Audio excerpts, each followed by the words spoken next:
పుండరీకాక్షం సభాఖ్యాక్షపుండరీపీఠం కాబట్టి ఇంత మంచి వేద పారాయణానికి సంబంధించిన ఆశ్రమాన్ని నిర్మించడం అనేది బాసర ప్రజలు చేసుకున్న మహా అద్భుతమైన భాగ్యం ఇది అని భావిస్తున్నాను. సమర్పయామి శుద్ధం ఆచమనీయం సమర్పయామి. నమస్తే అస్తు ధన్వనే భూమతి ధనుః शिवाशरत्यायादवतयानो रुद्रविडया याये रुद्रशिवातनोरघोरा पापकाशिनी तयानस्तनुभिरामशीः यामयुन्तिरिजन्तहस्ते विभर्जस्तवे पुरुषजगत् शिवेदवदसा सावदामसि यथा नस्तनमविन्द्रलक्ष्मौ सुमना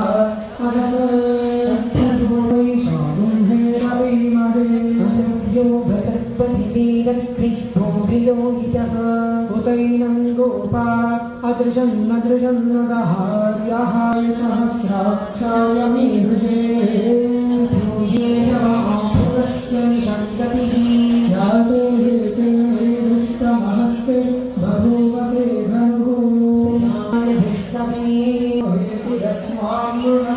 शम्भवे नमः. अस्तु भगवन् विश्वाय काल निरुद्राय नीलकण्ठाय मृत्युञ्जयाय सर्वेश्वराय सदा श्री भवानी शंकर स्वामिने नमः. वस्त्रयुग्मं समर्पयामि. विघ्नो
हनुमत सेवी सर्व सुभद्र बलि जय जय जय हनुमान गुसाई कृपा करहु लक्ष्मीनारायण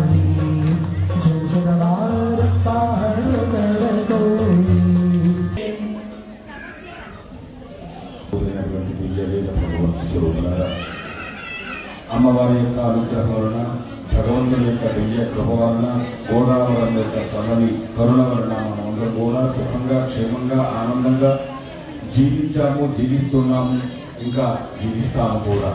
ఆ భగవంతుని యొక్క కరుణ ఉంటే అటువంటి కరుణ ఉండటానికి గోదావరం యొక్క అనుగ్రహం ఉండటానికి సమస్త జీవులకు మనం 8 సంవత్సరాల నుండి ఈ గంగాహారతి కార్యక్రమాన్ని శ్రీ వేద భారతి పీఠం మన ఆశ్రమం నుంచి భక్తుల యొక్క సహకారంతో అమ్మవారికి ఈ పరిచర్యను అందజేస్తూ ఉన్నాము. అదేవిధంగా ఈరోజు మీరందరూ వచ్చారు కనుక ఆ అమ్మవారి యొక్క అనుగ్రహం మీకందరికీ మనందరికీ ఉంటుందని భావించి మరి మన యొక్క ప్రపంచంలో ఎంతమంది ఉన్నామో, భారతదేశంలో ఎంతమంది ఉన్నామో, మన అందరి యొక్క కోరిక ఏంటంటే మన పిల్లల బాగుపడాలి. ఈరోజు మరి పాత పుణ్యక్షేత్రంకి వచ్చాము అంటే అమ్మవారి యొక్క సరస్వతి కృపాకటాక్షం కావాలని కోరుకుని వచ్చాము ఎవరికి, మన పిల్లలకు. మరి అనేక విధాలుగా పిల్లలు కూడా ఇబ్బంది పడుతుంటారు. దానికి మొబైల్ కావచ్చు, ఫ్రెండ్స్ కావచ్చు, మరి ఉదయం లేవకుండా చదవలేకపోవడం కావచ్చు, ఇవన్నీ విషయాలు మీకు ఎస్విబిపి యూట్యూబ్ ఛానల్లో, మన శ్రీ వేద భారతి పీఠం యూట్యూబ్ ఛానల్లో మీకు అన్ని విధాలుగా అర్థమయ్యేటట్లుగా మీకు అందజేస్తున్నాం. కాబట్టి దయచేసి మీరందరూ మన పిల్లలను, మన కుటుంబాన్ని, మన వంశాన్ని, మన ధర్మాన్ని రక్షించుకోవాలంటే వేదం ద్వారా మన పిల్లల్ని ఏ విధంగా తీసుకువెళ్ళాలనే విషయాలన్నీ మీకు అందులో అందజేశాం కనుక ఎస్విబిపి యూట్యూబ్ ఛానల్ని మీరు సబ్స్క్రైబ్ చేసుకొని మీరు అందులో విన్నట్లయితే సరస్వతి సూక్తం, మేధా సూక్తం ఏ విధంగా మన పిల్లలకు ఉండాలి, మరి మన పెద్దవాళ్ళందరూ కూడా ఏ విధంగా ఉండాలి, అనేకమైన దివ్య మంత్రములను మీకు మన ఎస్విబిపి యూట్యూబ్ ఛానల్లో అందజేస్తున్నాం. మొన్నటికే 1,00,000 మంది దాటినటువంటి సబ్స్క్రైబర్స్, అదేవిధంగా కొన్ని 50 లక్షల వరకు కూడా ఒక్కొక్క వీడియోకి వ్యూస్లు ఉన్నాయి. అందరూ 44 దేశాల్లో మన వాళ్ళందరూ కూడా చూస్తున్నారు మన వేదాన్ని. మీరందరూ కూడా మన వేదాన్ని చూచి చదివి మన పిల్లలు కూడా అందజేసినట్లయితే మన జీవన విధానం ఏ విధంగా నడవాలి, సమస్త గ్రంథాలలో కూడా వేదమే మూలం కాబట్టి వేదోపిలో ధర్మ మూలం, అన్ని ధర్మాలకి మూలం వేదం కనుక ఎంతో కొంత వేదం చదివి మన పిల్లలు కూడా అందజేస్తే పిల్లలు కూడా పెద్దవాళ్ళు అయిన తర్వాత మిమ్మల్ని గుర్తుపెట్టుకుంటారు. మా అమ్మ 4 చేతులు చిన్నపిల్లలు ఉంటారు, అక్షరాభ్యాసంతో చిన్నపిల్లలు అందరినీ కూడా తీసుకొచ్చినట్లయితే 3 ఆహుతులతో సరస్వతి అమ్మవారిని స్మరిస్తూ ఈ చేత హోమం చేపిస్తారు.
General secretary. ఇక్కడికి ఆహ్వానాన్ని మన్నించి ఇక్కడ హారతి కార్యక్రమం జరుగుతుంది, గోదావరి హారతి అని తెలుసుకొని నేను ఇక్కడికి వచ్చాను. నాకు యూట్యూబ్ ఛానల్లో నేను చండీ సప్తశతి వినడం ద్వారా నాకు స్వామీజీ గారి గురించి తెలిసింది.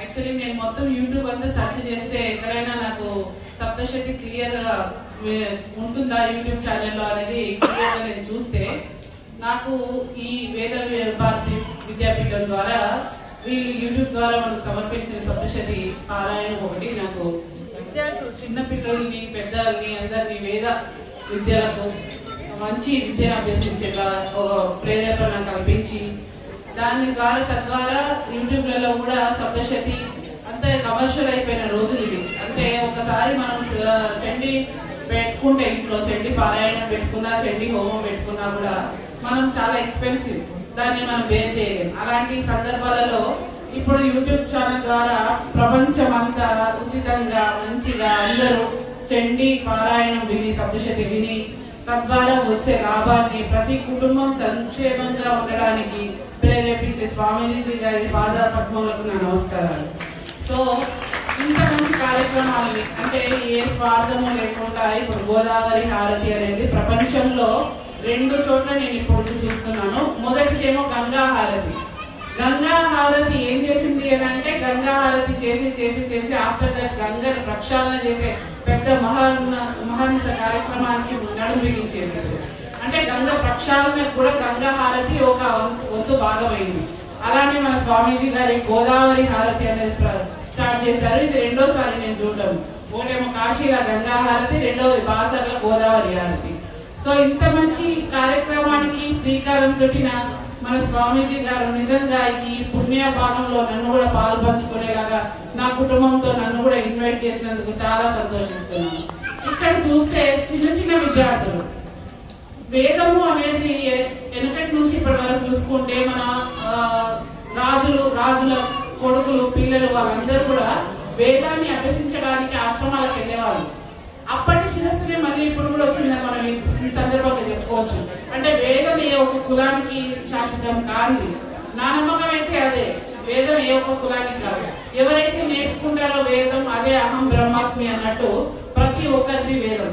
ఎవరైతే వేదాన్ని అభ్యసిస్తున్నారో ఇప్పుడు ఇక్కడ చిన్న చిన్న పిల్లలు ఎంత చక్కగా ఉన్నారంటే వాళ్ళు నన్ను లాస్ట్ టైం నన్ను ఇన్వైట్ చేసినప్పుడు చక్కగా అర్గల స్తోత్రంతో గాయత్రి హోమంతో ప్రతి ఒక ముఖ్యమైన ఏవైతే ఉన్నాయో వాటన్నిటితో హోమాన్ని నిర్వహించారు.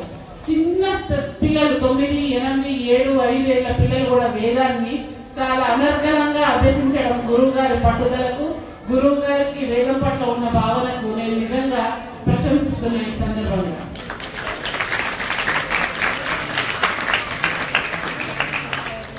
ఇంకా చెప్పుకుంటూ పోతూ ఉంటే ఇంత పుణ్యక్షేత్రంలో బాసర అనే ఒక మంచి పుణ్యక్షేత్రం ఇది. వేదవ్యాసుడు సాక్షాత్ అమ్మవారికి వచ్చిన పుణ్యక్షేత్రం ఇది. ఈ బాసర పుణ్యక్షేత్రంలో స్వామివారి ఇక్కడ ఉండడము గురువు గారు, అట్లనే ఈ గురువు గారు ఇంత మంచి కార్యక్రమానికి కూడా శ్రీకారం చుట్టడము ఇక్కడ బాసర ప్రాంతాన్నే గాని లేదా బాసర ప్రజలు చేసుకున్న ఒక మహా కార్యక్రమంగా మహా పుణ్య కార్యక్రమంగా అయితే నేను భావిస్తున్నాను. ఎందుకంటే ఇక్కడ అమ్మవారి పీఠం కాబట్టి, శక్తి పీఠం కాబట్టి ఇంత మంచి వేద పారాయణానికి సంబంధించిన ఆశ్రమాన్ని నిర్మించడం అనేది బాసర ప్రజలు చేసుకున్న మహా అద్భుతమైన భాగ్యం ఇది అని భావిస్తున్నాను. ఇక్కడ గోదావరి హారతి చూసుకున్నట్లయితే ఈ బాసరలో అమ్మవారు ఆక్షేపించినట్టే స్వామివారు వచ్చి ఇక్కడ హారతి కార్యక్రమాన్ని కూడా నిర్వర్తిస్తున్నారు. ఏ స్వార్థము లేకుండా ఇలా నిస్వార్థంగా ఈ గోదావరి హారతి కార్యక్రమాల్ని ఇక్కడ శివలింగాలను నిర్మించి, అమ్మవారిని నిర్మించి, హోమాన్ని నిర్మించి ఒక పద్ధతి ఏదైనా చేయొచ్చు. మనం ఎన్నో చేస్తూ ఉంటాం కార్యక్రమాలు, కానీ ప్రతి కార్యక్రమానికి పద్ధతి అనేది చాలా ముఖ్యం. దాన్ని ఎలా చేయాలి, ఏంటి, దాని పరిస్థితి ఏంటి, దాని మొదటి నుంచి చివరి దశ వరకు దాని స్టెప్ బై స్టెప్ ఒకరికి ఏంటి అనేది మనము కరెక్ట్ దాని ప్రకారంగా చేస్తేనే ఆ కార్యక్రమం పుణ్యం మనకు అందుతుంది అండ్ పూర్తయినట్టు కూడా ఉంటది. ఏదో చేసినామని మా అమ్మ అనుకున్నంత మాత్రం ఆ కార్యక్రమం కాదు. కానీ ఇక్కడికి వచ్చిన తర్వాత ఈ కార్యక్రమాన్ని ఇంత అద్భుతంగా నిర్వహిస్తున్న స్వామివారు నాకు నిజంగా చాలా ఆకర్షించింది ఈ కార్యక్రమం.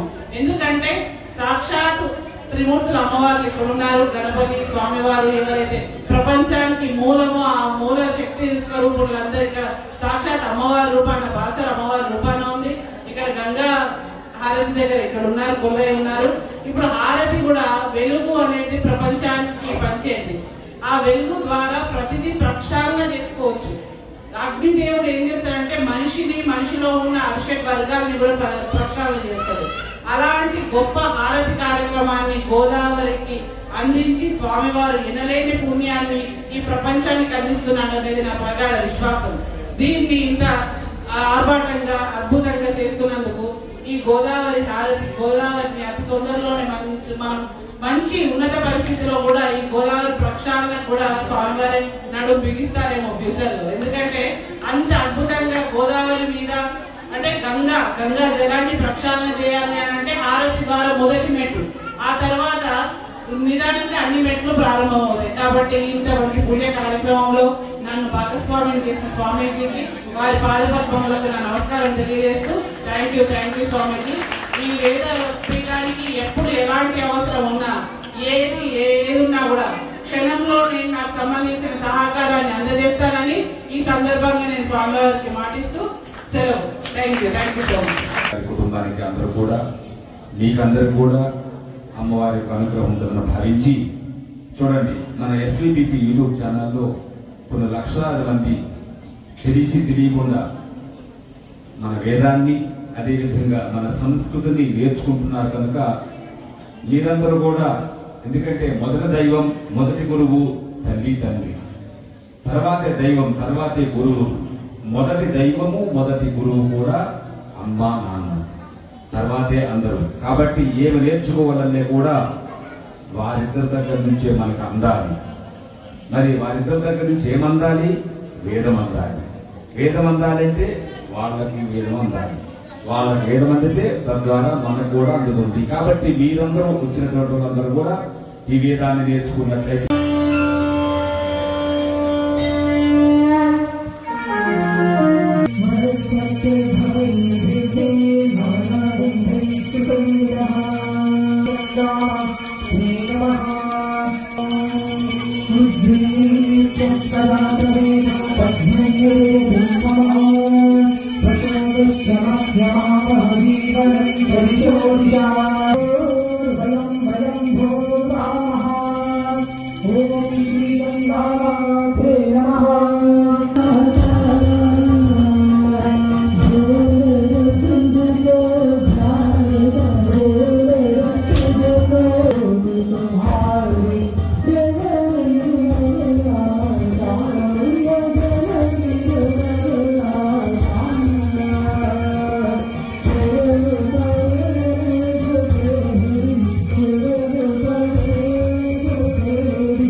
सहस्रधारीण भवमान्यः पुनन्तु मा प्राजापत्यं पवित्रं शतोद्यां पुष्पं वेद पुष्पवान् प्रयावान् पशुमान् भवति चन्द्रमा अपां पुष्पं पशुमान् भवति य एवं वेद लोपामायितं वेद आयतनवान् भवति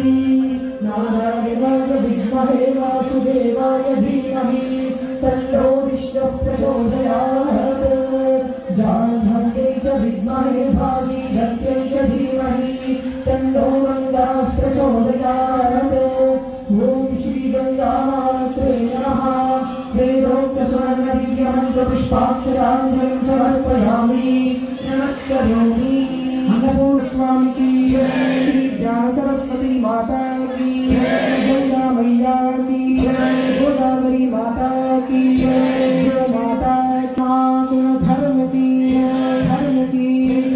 धर्म का प्राणियों में विश्व का हमारी शक्ति श्री श्री श्री वेद विद्यानंद गिरी स्वामी वारी की हर नमः पार्वती पतये हर हर महादेव हर जय श्री वेदम అమ్మగారులందరూ కూడా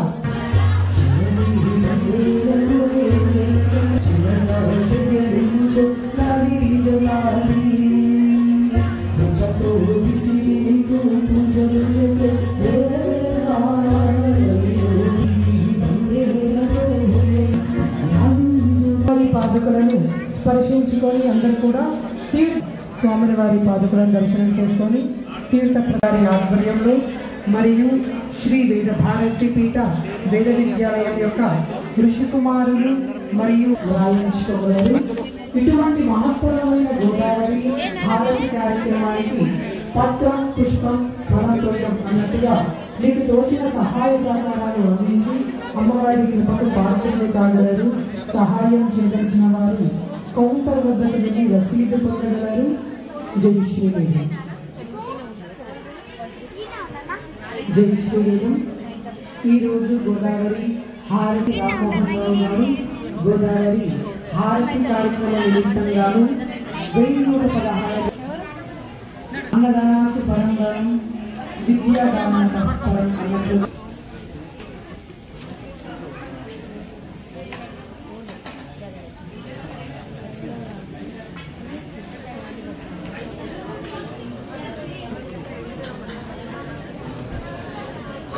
श्री वेद भारती पीठ के संस्थापक वेद विद्यानंद गिरी स्वामी जी के आध्वर्य में चल रहा है।